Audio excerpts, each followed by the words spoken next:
Hello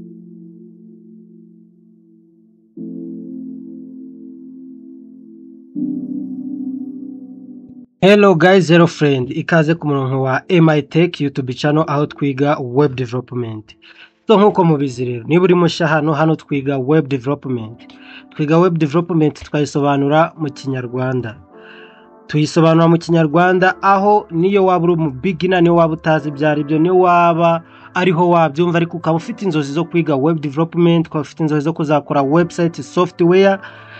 Guys, hano turabyigisha mu Kinyarwanda. So guys rero nkuko mubibona muri screen yanjye, muri screen ya computer yanjye, hano dufite icyo bita MITech Film Production website. So iyi ni website ariko twakoze mu buryo bwo kwiga, ntabwo ari website nini. Hano twiga web development, turacyari kuri level yo kuri HTML. Niyo mpamvu ndi kwanga gukora ama project manini cyane kugira ngo abantu bataba confused, ariko nayo ndi gutegura kuzajya mvangamo project, tugakora project ya company runaka. So nkuko mubibona rero muri screen yanjye mfitemo website yitwa MITech Film Production website. So iyi ni website twashizeho aho urabona ko dufitemo ama videos. With this new update, navigating your apps is smoother than ever. Check out these features. So, nanone ushobora gukora muri full screen and then ugaplaying any video. So guys rero, hano video yose ushobora kuza ugakora iki ukayiplaying, urabona ko ari sawa cyane. Niba muzi uko bakora ama website y'ama movies, urabona ko n'ubundi biza kumera gutya. Nuko ngo ufitemo video nyinshi nuko bimera nyine, umuntu araza agakora ibi agashiramo video ukaba wayireba ugashira full screen. With this new update, navigating your apps is smoother than ever. Check out these features.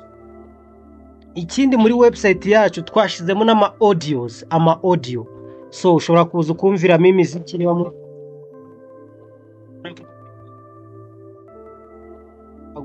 gupozinga ugashiramo undi muziki, you see, ushobora gucuranga, you know. So ushobora kuza hano ukagabanya volume, ushobora no kuyongera. Iyi ni website twakoze na HTML naga CSS gake. So guys, uko mubibona rero video izakurikira iyi video ni video izaba yigisha ni gute wakora iyi website from step by step, kuva itangiye kugeza irangiye, uburyo tuzakora ama video, tugakora ibiki, tugakodinga, byose ni video, ni isomo nyine rizaba rigaragaza uburyo wakora iyi website. So guys, niba ariho wagera kuri iyi YouTube channel yacu, kora like, subscribe, share, ikintu cyadanje ukore share na comment. So ikoze comment, YouTube ikabona abantu bari gukora comment, bari kwingaginga, isharinga ku bantu benshi ku buryo abanyarwanda baza kubibona ari byinshi kuko birakenewe hano hanze ku isoko ry'umurimo. So guys, thank you so much.